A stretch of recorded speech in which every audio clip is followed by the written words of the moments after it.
আপনি দয়া করে ফাকরাহা, আপনি খাদিজাকে আল্লাহ রাব্বুল আলামিনের পক্ষ থেকে সালামটা দিয়ে দেবেন এবং বলে দেবেন, খাদিজা রে, স্বয়ং আল্লাহ তোমাকে সালামটা দিয়েছে। এবার সুবহানাল্লাহ বলা যাবে না ভাই?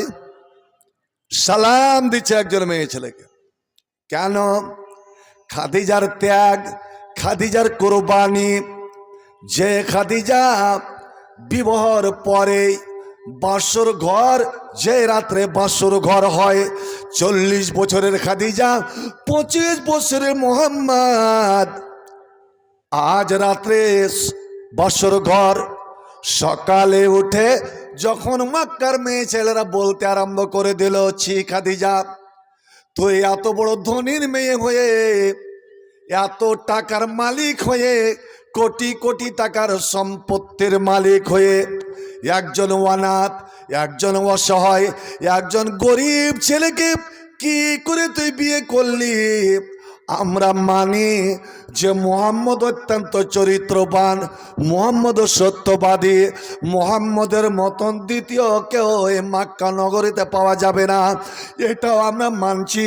মুহাম্মদ সারা মক্কার মধ্যে, আরবের মধ্যে হচ্ছে দেখতে সুন্দর, নারী না, আরবের মধ্যে শুধু নয়, আসমানের নিচে আর জমিনের ওপরে কিয়ামত পর্যন্ত যত মানুষ হবে, সমস্ত মানুষের চেয়ে আমার নবী দেখতে অতি সুন্দর সুন্দর ছিলেন। না রে না, মানুষ নয়, আকাশের 14 তারিখের চাঁদ আমার নবীর কাছে ফেল পড়ে যেত, ফেল মরে যেত। লাল্লা, ওরে ইউসুফের রূপ দেখে মিশরের মেয়ে ছেলেরা যদি আঙ্গুল কেটে দিতে পারে, তো আমার নবী মুহাম্মদের রূপ যদি একবার ওই মেয়ে ছেলেরা দেখে নিত, আমার নবীর আসল রূপ যদি দেখে নিত, ওরা হাত নয়, হাত নয়, নিজের বুক কেটে কলেজা বের করে মুহাম্মদের পায়ে রেখে দিত। আল্লাহ এত রূপ দিয়েছে, রূপ গুণ সবই স্বীকার করছি, কিন্তু যার একটা শোয়ার ঘর নাই, শোয়ার একটা বিছানা নাই, ওরে আজ প্রথম রাত, বাসর রাত, সেটাও তার চাচার ঘরে সেটা পালন করলো। এ খাদিজা, এরকম গরিব ছেলেকে বিয়ে করা তোর উচিত হয়নি। আমাদের মেয়ে ছেলেরা কি যে করতো আল্লাহ জানেন। সকাল সকাল খাদিজা আমার নবীকে সঙ্গে উঠিয়ে নিয়ে যান মক্কা কাবা ঘরের কাছে। ওখানে মক্কার বড় বড় গণ্যমান্য লোকেরা বসেছিল। ওরা অবাক যে এই খাদিজা কোনোদিন তো বাইরে বের হয় না, এর আগে দুইটা বিয়ে হয়েছে, তবুও খাদিজাকে বাইরে দেখা যেত না। জাহিলিয়াতের যুগে, মূর্খতার যুগেও এই খাদিজার রূপ, খাদিজার শরীর, খাদিজার মাথার চুল কেউ দেখতে পায়নি, যার জন্য খাদিজাকে সবাই তাহেরা তাইয়েবা বলে ডাকত। আজ খাদিজা প্রথম রাত্রি যাপন করে নিজের স্বামী মোহাম্মদকে নিয়ে আমাদের কাছে আসে কেন? এবার হযরত খাদিজা সরাসরি গিয়ে বললেন, ইয়া মাশারা কুরাইশ, এরে কুরাইশ বংশের লোকেরা, আমি আপনাদের কাছে একটা সুবিচার চাইতে আমি এসেছি। সুবিচার? সবাই অবাক যে খাদিজার আবার কি হলো যে আমাদের কাছে বিচার চাই। হযরতে খাদিজা বলেন, কেন আপনাদের মেয়ে ছেলেরা, এই মোহনপুরের সম্বেরা আমাকে গিয়ে কেন এই কথা বলে, আমি নাকি মোহাম্মদ, আমি নাকি আবদুল্লাহর ছেটাপ ছেলে মোহাম্মদ, আমি আবু তালেবের ভাতিজা মোহাম্মদকে বিয়ে করে নাকি আমি ভুল করেছি, এরকম গরিব ছেলেকে বিয়ে করা আমার উচিত হয়নি। আপনারা বলুন, আমি সত্যি কি অন্যায় করেছি যে আমি ধনী, আমি মালদার, আমি অগাধ সম্পত্তির মালিক, আর আমার স্বামী একদম নিঃস্ব, অসহায়, বস্ত্রহারা, যার নিজস্ব বাড়িও নাই, ঘরও নাই? কি উত্তর দিবে সবাই? এবার খাদিজা বলেন, আপনারা উত্তর দিতে পারবেন না জানি, সে উত্তর আমার কাছে আছে। যদি আমার স্বামী গরিব হয়, আর গরিবকে বিয়ে করা একটা ধনী মেয়ের যদি অপরাধ হয়, তবে আপনাদের সকলকে আমি সাক্ষী রাখলাম, আপনারা সাক্ষী থাকুন। ফাশহাদু, আপনারা সাক্ষী থাকুন যে আমার যত সোনা দানা, টাকা পয়সা, যা আমার ব্যবসাতে লাগা আছে, আর এখন যা আমার বাড়িতে, আমার পৈতৃক বাড়িতে গচ্ছিত আছে, আলমারিতে আমার সোনা দানা টাকা পয়সা জমা আছে, আমার সব কিছু, একটা কানা করিও নয়, সব কিছু আমি আমার স্বামীর জন্য, আমি মুহাম্মদের জন্য আমি হেবা করে দিলাম, দান করে দিলাম। একবার জোরে বলো সুবহানাল্লাহ। আমি একটাও রাখলাম না। আমাদের মেয়ে ছেলেরা যারা লক্ষ্মীর ভাতার বলছি, লক্ষ্মীর ভান্ডার পায়, লক্ষ্মীর ভান্ডার হালাল না হারাম ওদিকে যাচ্ছি না। মমতা যারাকে 1500 টাকা দিয়ে কিনে নিয়েছে ভোটের জন্য, শুনুন, এই 1000 টাকা পাই, তাতে ও কত আনন্দিত। আপনি একবার ধার চেয়ে দেখিয়েন তো, 200-500 টাকা ধার চেয়ে দেখিয়েন, যদিও দায়, আপনি ওকে এই বলে ধার নেবেন যে আমি তোমাকে শোধ করে দেব, আপনার মনে আছে, তবুও কিন্তু আপনি শোধ করিয়েন না, শোধ করিয়েন না, ধারটা দিয়েন না, থেকে যান থেকে যান থেকে যান। আবার দ্বিতীয় মাস আসুক, ফের যখন টাকাটা উঠাবে, আপনি ওকে বলে দেখিয়েন তো, রে এ 100 টাকা দাও তো, একটু আমি মালাহার যাব, কাজ আছে। গত মাসে তোমাকে দিয়েছি, ও কিন্তু মনে রেখেছে, গত মাসে তোমাকে দিয়েছি, তুমি দেব বলে এখন পর্যন্ত দাওনি, আবার তুমি চাইছো। আল্লাহু আকবার। একজন পুরুষ, একজন স্বামী সারা জীবন ধরে স্ত্রীর ভরণ পোষণ চালালো, ছেলেমেয়ের ভরণ পোষণ চালায়, কিন্তু কোনোদিন পুরুষ বলে না আমি তোমার সাফ কাপড় চোপড়, আমি তোমার বস্ত্রাদি খরিদে এত টাকা লাগিয়েছি, তোমার গয়না গাঁঠিতে এত টাকা লাগিয়েছে, তোমার খাবার জন্য এতটা খরচ করেছে। আল্লাহ আল্লাহ, পুরুষ হলো সমুদ্র, ওরে সমস্ত নদীর পানি গিয়ে সমুদ্রে সব পড়ে, কিন্তু সমুদ্র কোনোদিন বোঝ হয় না, সমুদ্র কোনো উপচে পড়ে না। পুরুষ হলো ওই জাত, এত খরচ করে তবুও কোনোদিন পুরুষ বলে না।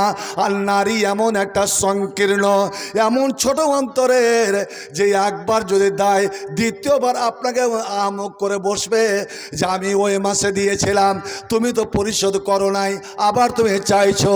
আল্লাহ রে আল্লাহ, খাদিজা কেমন মেয়ে, একসাথ ব্যাগকে বলে উঠলো, আপনারা সাক্ষী থাকুন, আজ থেকে আমার স্বামী গরিব নয়, আমার যা ছিল, আমার যা আছে, সমস্ত টাকা পয়সা, আমি ধন দৌলত, আমার সম্পত্তি আমার স্বামীর জন্য আমি দান করে দিলাম।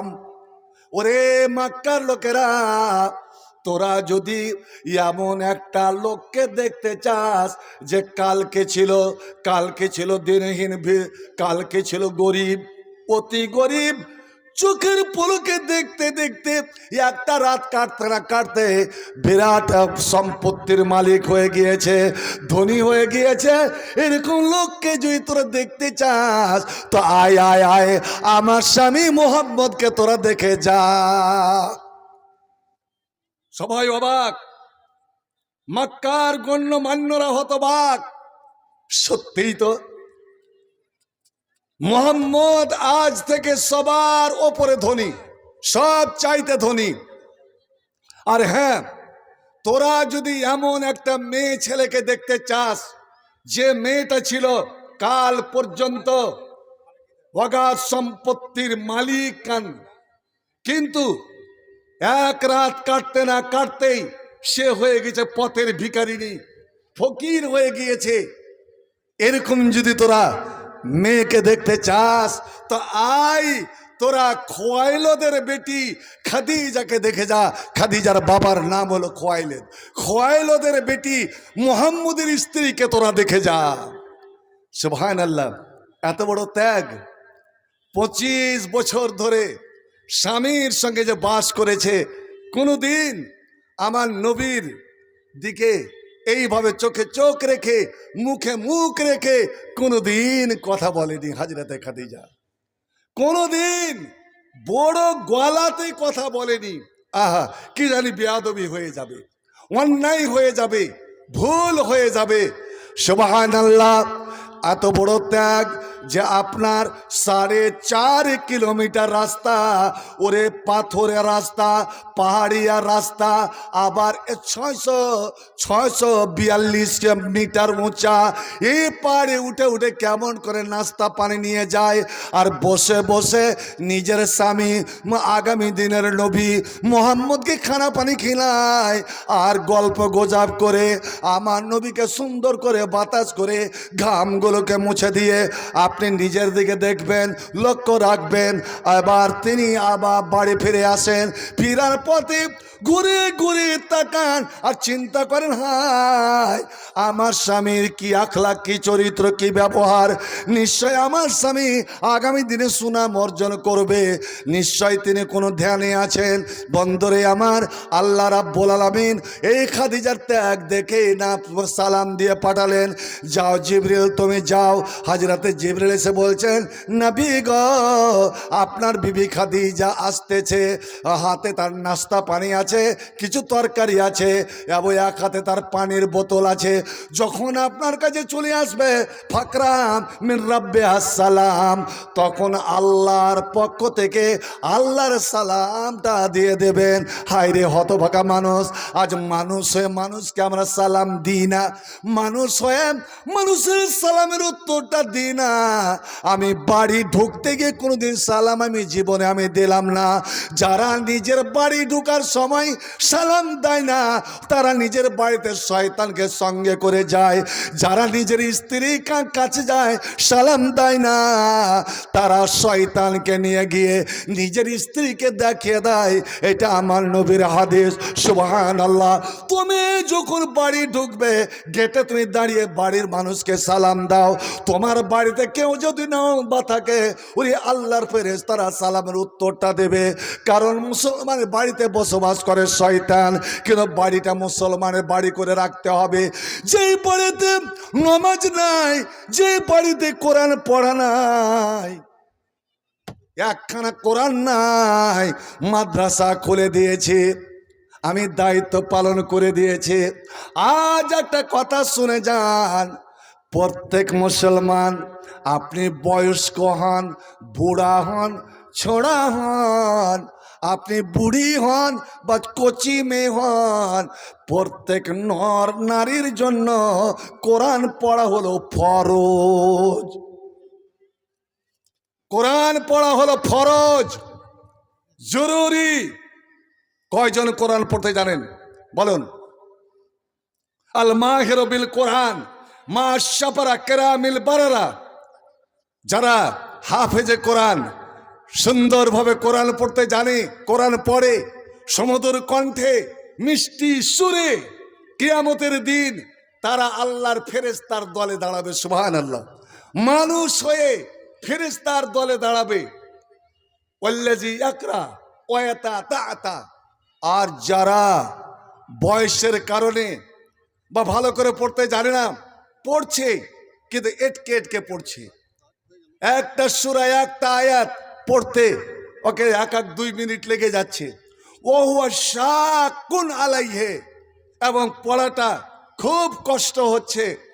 নবী বলছেন ফালাহু আজরান, ওর জন্য ডাবল নেকি, ডাবল নেকি। ভাই, সবারই জন্য কোরআন শিখা, কোরআন পড়া একদম ফরজ, ফরজ। যে বাড়িতে কোরআন নাই, যে বাড়িতে 24 ঘন্টার মধ্যে একবারও কোরআনের সুর ভেসে এলো না, কোরআনের শব্দ শোনা গেল না, নবী আমার বলেন, এ গ্রামবাসী, তোমরা ওই বাড়িটাকে মুমিন মুসলমানের বাড়ি মনে করিও না। ওই বাড়িটাকে তোমরা ওরে জীবিত মানুষের বাড়ি মনে করিও না। ফাওয়াকাল বাইতুল খারেবে, ওটা হলো শ্মশান ঘর, ওটা হলো শ্মশান ঘাট, ওটা হলো কবরস্থান, মুর্দাদের বসবাস।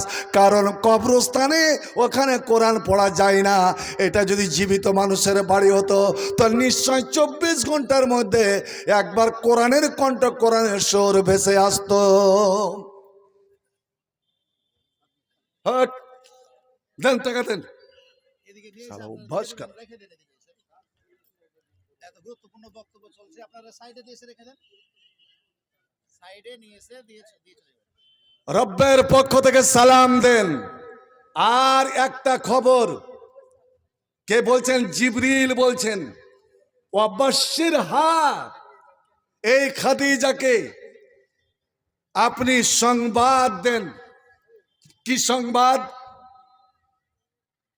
কিসের সংবাদ? বেবাইতিন, একটা ঘরের। কারণ এই খাদিজা আপনাকে বিয়ে করার পরে আপনার আপন ঘরে, আপনার নিজস্ব ঘরে বাসর মানাতে পারেনি। অতএব আল্লাহ রাব্বুল আলামিন তার জন্য জান্নাতের মধ্যখানে বেবাইতিন মিন কাসাবিন, এমনই মূল্যবান মতির, হীরা মণি মুক্তার ঘর তৈরি করে রেখেছেন। লা সাকাবা ফিহা ওয়ালা নাসাবা, যে ঘরে এই খাদিজাকে জীবনে কত কষ্ট সইতে হয়েছে আপনাকে কেন্দ্র করে। ওরে আপনাকে যখন ইসলামের জন্য, কোরআনের জন্য মানুষ তাড়া করত, পাথর ছুড়তো, মারতে মারতে, পাথর মারতে মারতে, আর আপনি যখন বাড়ির দিকে ছুটে আসতেন, এই খাদিজা মানুষের চেঁচামেচি দেখে বুঝে নিত যে আমার স্বামীকে তারা মারে, আমার স্বামীকে তারা তাড়া করে। হাজরাতে খাদিজা বেরিয়ে আসতেন, সে দিন হোক রাত হোক, খাদিজা বেরিয়ে আসতেন। খাদিজার এমন একটা সম্মান ছিল, খাদিজাকে দেখে লোকেরা তো সরে যেত, কিন্তু আমার নবীর হাঁটার শক্তি থাকতো না। আল্লাহ রে আল্লাহ, পাথর খেয়ে খেয়ে, রক্ত বইয়ে বইয়ে, রক্ত চুয়ে চুয়ে আমার নবী দুর্বল হয়ে যেতেন। এরে মুসলমান, এই কোরআনের জন্য কি অপরাধ যে নবী এত পাথর খেতেন, আর নবী এত রক্ত ঝরাতেন, আর নবী এত দুর্বল হয়ে পড়তেন। অনেক সময় নবী যখন বেহুশে মাটিতে পড়তে যেতেন, হাজরাতে খাদিজা মা যেমন ছোট্ট ছেলেকে কুলি করে নেয়, বুকে তুলে নেয়, বুকে জড়িয়ে ধরে, হাজরাতে খাদিজা আমার নবীকে এইভাবে বুকে নিয়ে, এইভাবে কোলে নিয়ে বিছানায় নিয়ে গিয়ে বসতেন, আর নিজের ওড়নার আঁচল দিয়ে, নিজের ওড়না দিয়ে আল্লাহর নার এইভাবে চোখের, এইভাবে চোখগুলো মুছতেন, রক্তগুলো পুছে দিতেন, শরীরের রক্তগুলো মুছতেন। এবং মা খাদিজা ফুটে কাঁদতেন না, জোর গলায় কাঁদতেন না, তবে চোখ দিয়ে অস্ত্র জল জড়িয়ে গড়িয়ে গড়িয়ে পড়তো। নবী জ্ঞান ফিরে পেতেন, দেখছে খাদিজা কাঁদছে, আর আমি খাদিজার কোলে বসে আছি। আল্লাহর নবী খাদিজাকে এইভাবে জড়িয়ে ধরতেন, আর জড়িয়ে ধরে বলতেন, খাদিজা রে, আমি এমন তোমার স্বামী যে আমি বোধহয় তোমার হক আদায় করতে পারি না, কারণ তুমি আমার জন্য শান্তি পাও না, তুমি আমার জন্য সব সময় জেগে থাকো, তুমি আমার জন্য সবসময় তৈরি থাকো, কারণ আমি যখনই বাড়ি আসে, যখনই দৌড়ে আসি, আর যখনই গেটে টোকা দিই, সঙ্গে সঙ্গে যতই রাত্রে আসে না কেন তোমাকে ওখানে প্রস্তুত পাই। খাদিজা বলো, তুমি কি আমাকে বাইরে রেখে কোনোদিন কি ঘুমাও না, কোনোদিন কি আরাম করো না? হাজরাতে খাদিজা আমার নবীকে বুকে জড়িয়ে ধরে বলতেন, স্বামী গো, আপনাকে এত দুশ্মনের মধ্যে ফেলে দিয়ে, এত শত্রুর মধ্যে ফেলে দিয়ে, বিশেষ করে আপনার চাচা আবু লাহাব আপনার পিছনে পিছনে পাথরের বস্তা নিয়ে যে আপনাকে নিশানা করে করে মারে, বলুন তো দেখি, এতগুলো দুশ্মনের মধ্যে ফেলে দিয়ে আমি কি করে ঘুমাতে পারি, আমি কি করে শুইতে পারি, কি করে আরাম করতে পারি? আল্লাহ রাব্বুল আলামিন জিবরিল দ্বারাই বলেন, এ জিবরিল তুই বলে দাও খাদিজা রে, জীবনে তুমি যত চেঁচামেচি শুনেছ, আওয়াজ শুনেছো, গন্ডগোল শুনেছো। এমনই একটা ঘরে তুমি যাবে, ওই ঘরে পা রাখার পর সঙ্গে সঙ্গে তুমি সমস্ত চেঁচে শব্দগুলো তুমি ভুলে যাবে, কিছুই শুনতে পাবে না। ওয়ালা নাসাবা, আর তুমি আমার নবীর সঙ্গে মুহাম্মদের সঙ্গে 25 বছর, বিশেষ করে নবীর 15 বছর যে বাস করেছো, এই 15 বছর কত সময় 2 দিন তুমি খেতে পাওনি, 3 দিন খেতে পাওনি। খাদিজা, এই কোরআনের জন্য, ইসলামের জন্য, আমার নবীর জন্য তোমাকে গাছের পাতা চিবিয়ে চিবিয়ে খেতে হয়েছে, গাছের ছাল চিবিয়ে চিবিয়ে খেতে হয়েছে। এরে খাদিজা, তোমার মতন একজন মেয়ে ছেলেকে মরা জানোয়ারের হাড় কুটে কুটে, পাথরে কুটে কুটে গুঁড়া করে খেতে হয়েছে। মরণকালে তুমি এত মোটা সোটা মেয়ে ছেলে হয়ে তোমার হাড়গুলো এক এক করে গোনা যেত, কিন্তু কোনোদিন তোমার স্বামীকে কোনোদিন একবারও বলনি, স্বামী গো আমি এত সুখে ছিলাম, শান্তিতে ছিলাম, আল্লাহ আমাকে কোটি টাকার মালিক করেছিল, কিন্তু আপনাকে বিয়ে করার পরে আমার যে এত কষ্টের জীবন হবে আমি চিন্তা করতে পারিনি। তুমি কোনোদিন মুখ দিয়ে কথাটা বলনি। এ খাদিজা, আমি তোমার জন্য এমন ঘর রেখেছি, ওই ঘরে যখনই তুমি ঢুকে যাবে, যখনই তুমি পা রাখবে, তখনই তুমি সমস্ত খিদা আর সমস্ত ভোকের জ্বালা তুমি ভুলে যাবে, তোমার পেট সব আশুদা হয়ে থাকবে। আমি আল্লাহ এমনই ব্যবস্থা করে দিয়েছি। ওরে খাদিজা, তোমার জন্য জান্নাতে যে ঘরটা তৈরি করে রেখেছি আমি আল্লাহ, আদমের কোনো বেটির জন্য, আদমের কোনো বেটার জন্য, কিয়ামত পর্যন্ত যত বেটা বেটি হবে, আমি কাউরির জন্য এত দামি ঘর, এত মূল্যবান ঘর আমি তৈরি করিনি। ভাই আমার, আমার দাঁড়িয়ে দাঁড়িয়ে ওখানে এই হাদিসটা, আর খাস করে যখন খাদিজার কবরের পাশে গিয়ে একটু দূর থেকে দূরে দাঁড়ালাম, মক্কা কাবা ঘরের, নবীর ঘরের দিকে তাকালাম আর কবরের দিকে তাকালাম, এতটা দূর, এতটা দূরত্বে কি করে আল্লাহর নবী খাদিজাকে এইভাবে কোলে করে একাই চেড়ে নিয়ে গিয়েছিলেন, আর সঙ্গে গিয়েছিলেন খাদিজার কয়েকটা ভাতিজা।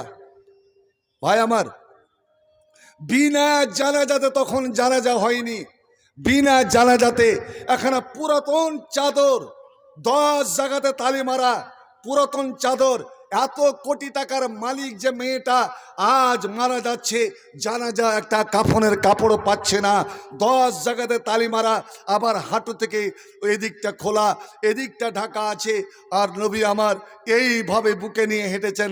কারণ খাদিজা বলে দিয়েছিলেন, আমি আপনার হাত ধরে একদিন বাসর ঘরে এসেছিলাম, আর আপনার কোলেই চড়ে আমি আমার আপন ঘরে আমি শুইতে চাই। খ্রিস্টান হইলে কফিনে, মুসলিম হইলে কাপনে, হিন্দু হলে চিতায় পুড়ি ছাই, গৌরব করার নাহি রে কিছু নাই। অমমিন 2 দিনেরই দুনিয়াতে, গৌরব করার নাহি রে কিছু নাই। যতই সাজাও বাড়ি গাড়ি, ইয়ার কন্ডিশন, 3.5 হাত মাটির বিছনা হইবে রে আসন, ও তোর হইবে রে আসন। সকাল যদি হইতে পারে, সকাল যদি হইতে পারে, সন্ধ্যা আসবে ভাই, গৌরব করার নাহি রে কিছু নাই। ও মুমিন 2 দিনেরই দুনিয়াতে, গৌরব করার নাহি রে কিছু নাই। সময় তো আর নাহি রে বেশি, দমের খেলা শেষ, যেতে হবে ওই ঠিকানায়, যেথায় তোমার দেশ, ও মন যেথায় আপন দেশ। মানব তোমার থাকতে সময়, মানব তোমার থাকতে সময় হিসাব করো তাই, গৌরব করার নাহি রে কিছু নাই। অমানব দুই দিনেরই দুনিয়াতে গৌরব করার নাহি রে কিছু নাই। খ্রিস্টান হইলে কফিনে, মুসলিম হইলে কাফনে, হিন্দু হলে চিতায় পুড়ে ছাই, গৌরব করার নাহি রে কিছু নাই। অমমিন দুই দিনেরই দুনিয়াতে গৌরব করার নাহি রে কিছু নাই। ভাই আমার, যেই দিন নবী হয়ে প্রথম জিবরিল যখন আমার নবীকে শুভ সংবাদ দিলেন, বুকে চেপে ধরলেন, ইকরা বিস্মি রাব্বিকাল্লাযী সূরার 5টা আয়াত পড়ে শোনালেন, আর বললেন যে আপনি আখিরি জামানার শেষ বিশ্ব নবী, আপনার পরে কোনো নবী হবে না। কতগুলো শিক্ষা দিয়ে উজু শিখালেন, আর 2 রাকাত নামাজ পড়িয়ে নামাজের নিয়মটাও শিখিয়ে দিলেন। দিয়ে হঠাৎ জিবরিল উধাও, একদম গোটা গর্তটা, গার হীরাটা আলোতে ঝলমল করছিল। ঠিক টাইমটা হচ্ছে আপনার ফজরের নামাজ যে সময় শুরু হয়, ঠিক ওই সময়টাই ছিল হযরতে জিবরিলের আগমন ওই জাবালে নূরের হীরা গর্তে। আর গোটা গর্তটা, গোটা পাহাড়টা নূরে নূর ঝলমল করছে। এই জন্য এই পাহাড়টার নাম আমরা বলি হীরা পাহাড়, হীরা পাহাড় না, ওই গর্তটার নাম হচ্ছে হীরা, আর পাহাড়টার নাম হচ্ছে জাবালে নূর, নূরের পাহাড়, নূরের পাহাড়। কারণ কোরআন হলো নূর, কোরআন এলো ওই পাহাড়ে, জিবরিল হলো নূর, জিবরিল এলেন ওই পাহাড়ে। গোটা পাহাড় নূরে ঝলমল। হঠাৎ অন্ধকার, হঠাৎ অন্ধকার, জিবরিল উধাও। নবী ভয় পেয়ে গেলেন, দৌড়ে এলেন 4-4.5 কিলোমিটার দৌড়ে আসেন। নবীর শরীর থরথর থরথর করে কাঁপছে। আর বাড়ির কাছে এসে, এই তো কাবা ঘর, ওই তো নবীর বাড়ি, গেলে দেখবেন আল্লাহ রে আল্লাহ কি মনোরম। ওখানে গেলে আপনার অনেক কিছু মনে পড়ে যাবে। এই ঘরে মা খাদিজা, এই ঘরে নবী 4টা মেয়ে নিয়ে বসবাস করেছেন। এই ঘরের 2 পাশে 2 দুশ্মন, আবু জাহাল আর উকবা বিন আবি মুয়াত, এই নবীকে কত না কষ্ট দিয়েছেন। ওরে নবীর রান্না করা খানাতে খানা রান্না হচ্ছে, হযরতে খাদিজা খানাটা নামাতে যাবে, এমন সময় দুশ্মনেরা বাইরে থেকে আবর্জনা, কোন নাপাক জিনিস, মরা জিনিস ফেলে দিত, যেন তারা সবাই অনাহারে থাকে। আল্লাহ আল্লাহ সব ভেসে উঠবে চোখে। খাদিজাকে ডাক দিলেন, জাম্মেলুনি জাম্মেলুনি, খাদিজা কোথায় আছো? এই আমার মেয়েরা কোথায় আছো? আমাকে জ্বর চলে এসেছে, ওরে আমার শরীর কাঁপছে, তোমরা আমাকে চাদর চাপা দাও। আল্লাহ নবী সরাসরি গিয়ে বিছানায় পড়লেন। খাদিজা দৌড়ে এলেন, ওই চাদরখানা নিয়ে এলেন, যে চাদরখানা আজ থেকে 15 বছর আগে বিয়ের দিন এই চাদরটা গায়ে দিয়ে, চাদরটা জড়িয়ে নবীর ঘরে এসেছিলেন। ওই চাদরটা আমার নবীর শরীরে চাপা দিলেন। কিন্তু একটা চাদরে ওরে ম্যালেরিয়া জ্বর, টাইফয়েড জ্বরের রুগী কি করে তার ঠান্ডা মরতে পারে? হযরতে খাদিজা নবীর শরীরকে এইভাবে চেপে ধরলেন, আর নবী থরথর থরথর করে কাঁপছেন। এবার সামান্য যখন একটু কাঁপুনিটা কমে এলো, হযরতে খাদিজাকে ইশারা করলেন, খাদিজা তোমার কান দুটো আমার মুখের কাছে আনো। হযরতে খাদিজা চট করে ঝুঁকে গেলেন। হযরতে খাদিজাকে এভাবে জড়িয়ে ধরে বলছেন, ইয়া খাদিজা ইন্নী খাশিতু আলা নাফসি। খাদিজা রে, আজ আমি এমন একটা জিনিস দেখলাম, আর ওই যে ওকে দেখে এমন তার মুখে খবর পেলাম, এ খাদিজা আমার বড় ভয় পেয়ে গিয়েছি। আমার বড় ভয় হচ্ছে আমার জীবন বোধহয় কোনো বিপদের সম্মুখীন হয়ে গিয়েছে। কারণ তোমাকে আমি বলি নাই, আজ 6 মাস থেকে আমি যখন ওই পাহাড়ে চলাফেরা করতাম, কি দুপুর, কি সকাল, কি বিকাল, কি সন্ধ্যা, কি রাত, যখনই একাই চলাফেরা করতাম, ডান দিক থেকে সুরিলি মিষ্টি আওয়াজে কে যেন আমার নাম ধরে ডাকছে, এ মোহাম্মদ, তুমি হলে শেষ জামানার নবী। আমি ফিরে তাকাতাম, কেউ নাই। আবার বাম দিক থেকে ডাকছে, ইয়া মোহাম্মদ সালামুন আলাইকা, তোমার উপরে সালাম, তুমি বলে আখিরি জামানার নবী। তাকায়, কেউ নাই। পিছন থেকে ডাকে, দেখি কেউ নাই। সামন থেকে ডাকে, কেউ নাই। ওরে ওপর থেকে ডাকে, তাকায়, কেউ নাই। আমি যদি তোমাকে বলতাম, তুমি ভয় পেয়ে যেতে, তুমি মনে মনে ধারণা করতে এটা কোনো জিন ভূতের খেলা, হাওয়া বাতাসের খেলা। ওরে খাদিজা, যে সুর, যে গোলাম আমি 6 মাস ধরে শুনে আসছি, আজকে সশরীরে ওর আকার সহ আমার সামনে এসে হাজির। কি সুন্দর, কি মনোরম, একদম নূরে নূর।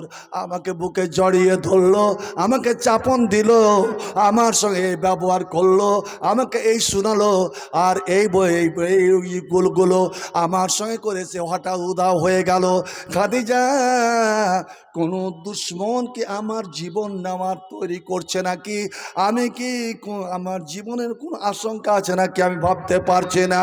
বন্ধু আমার, মাদ্রাসা কমিটি, এই জলসা কমিটি, ভালো করে কান লাগিয়ে শুনুন।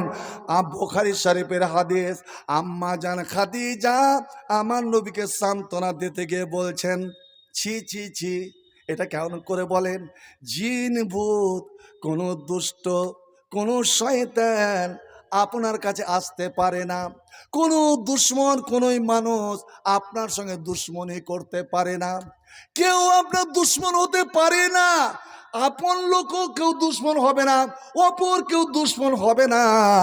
কেননা আপনার মধ্যে একটা এমন 5টা গুণ আছে, আপনার মধ্যে এমন 5টা গুণ আছে।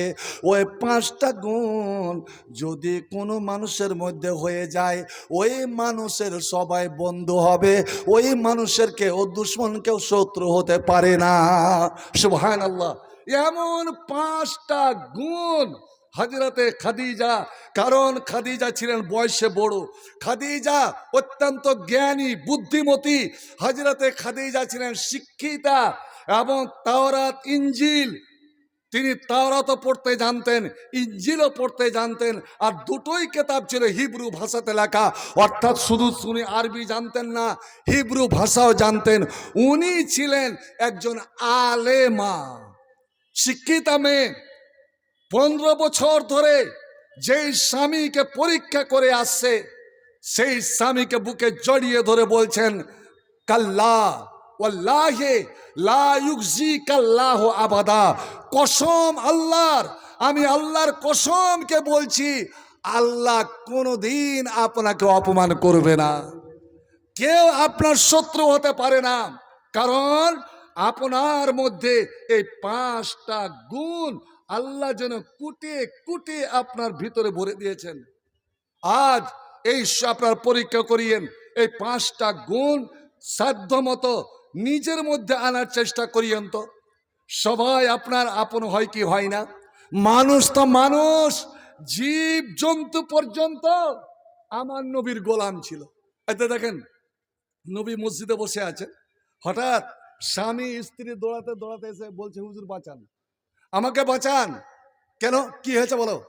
কইছে, হুজুর আমি খেজুরের বাগানে থাকি, প্রাচীরঘেরা বাগান, আর ওই বাগানে আমার উট কিন্তু থাকে। সারাদিন উটের আমি কাজ করি, উট নিয়ে কাজ করি, আর সন্ধ্যাতে বেঁধে রাখি। আজ আমার উট কেন খেপে গেছে, রেগে গেছে, ও আমাকেই ধরতে আসছে। আর উট যদি রেগে যায় না, তো মালিক টালিক কিচ্ছু বুঝবে না, মাথার খুপড়ি উঠিয়ে নেবে। এই জন্যই উট পাক জানোয়ার, তবুও বলছেন আল্লাহ নবী, উট বাঁধা উটের পার্শ্ব নামাজ পড়িও না। আর ছাগল, যেখানে ছাগল গরু বাঁধো, গহিলেও নামাজ পড়তে পারো। এই যে আমরা এখানে গোবর, শুকা গোবর যদি পড়ে থাকে, তো ওখানে আমরা নামাজ পড়বো না। একটা গরুর পেশাব টেসাব যদি লেগে যায়, আমরা কাপড় নাপাক হয়ে গেল, খাই রে আল্লাহ, মুইটা কুলুপ ধরে না, এবার গরুর মুত পড়ে গেল তো কাপড় না পাক, আরে গোটায় জামা যদি গরুর মুতে ভিজে যায় আপনার নামাজ হয়ে যাবে, কোনোই ব্যাপার নাই। যদি কোনো হানাফি থাকে তাহলে কিন্তু রাখবে। কিন্তু নবীর হাদিস, আল্লাহ নবী ছাগল বাঁধা জায়গাতে, গরু বাঁধা জায়গাতে নামাজ পড়তে বলেছেন, তবে উট বাঁধা জায়গাতে নামাজ নিষেধ করেছেন। কারণ আপনি সিজদা করে উঠে বসেছেন, আর উট যদি খেপে রেখে যায় তা আপনার খুপড়িটা ধরে উঠিয়ে দেবে, তাহলে আপনার ভিতরটা ধুক ধুক করবে কিনা, নামাজে মনটা লাগবে না। তো হুজুর উঁট রেখে গিয়েছে, আমরা দুইজনকে একদম মুখ খুলে তেড়ে আসছে, কোন রকম করে জান বাঁচিয়ে গেট খুলে পালিয়ে এসেছি, গেট পর্যন্ত তেড়ে এসেছিল, বাহির থেকে গেটটা লাগিয়ে চলে এসেছি, এখনো গোটা বাগান দাপিয়ে বেড়াচ্ছে। হাজিরা তোমার বলছেন হুজুর আপনি যাবেন না, ও উঁট রাগালছে, ওই বুঝুক, ও নিশ্চয়ই উটকে রাগালছে। কতগুলো মানুষ আছে না জীবজন্তুকে রাগাবে। নবী আমার বলছেন না না না, ও যখন আমার কাছে সাহায্য চেয়েছে আমাকে যেতে হবে, চলো। আবু বকর বলছেন হুজুর আমিও আসবো। না তোমরা এসো না, কেউ যাবে না, ও আমার কাছে সাহায্য চেয়েছে, আমি যাব। আল্লাহর নবী এলেন, ওরা দুইজন পিছনে পিছনে পিছনে চলে, নবীর সামনে সামনে এসে নবী গেটে এভাবে টোকা দিলেন, নবী কান উড়ালেন, তখন উটটা সারা বাগান দাপিয়ে বেড়াচ্ছে, মালিককে খুঁজছে। এবার মালিক বলছেন ইয়া রাসূলুল্লাহ আপনাকে ডেকেছি বটে, কিন্তু বেয়াদবি করেছি, এই উট যদি আপনার কোনো ক্ষতি করে দেয় আল্লাহর কাছে রেহাই পাবো না। নবী গো আপনি গেটে খুলবেন না, আপনি চলে যান, আপনি মদিনা ফিরে যান। না না না, আমি জানবো কিসের জন্য উট রেগেছে, উটের তো এই রাগাগ্য গুণটা নাই, কিন্তু কেন রাগলো?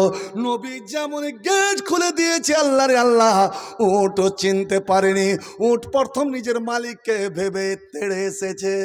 আল্লাহর নবী যেমনই বলেছে থাম রোক, আল্লাহু আকবার, উট সঙ্গে সঙ্গে মাথা নিচু করে আমার নবীর পায়ে মুখ রেখে ঘুষতে আরম্ভ করেছেন। উটের দুই চোখ দিয়ে গোল গোল করে চোখের পানি ঝরতে আরম্ভ করেছে, আর আল্লাহর নবী উটের পিঠে এইভাবে সেন মমতার হাত বোলাতে লেগেছে, উট কাঁদছে। আমার নবীর কাছে অভিযোগ করছে বন্ধুরে আমার, সুলাইমান নবী সব জীবজন্তুর কথা বুঝতেন, কিন্তু যত নবীর যত গুণ আমার নবীর মধ্যে একাই আল্লাহ গুণগুলো ভরে দিয়েছিলেন। আমার নবী একটা পাখির আওয়াজ বুঝতেন,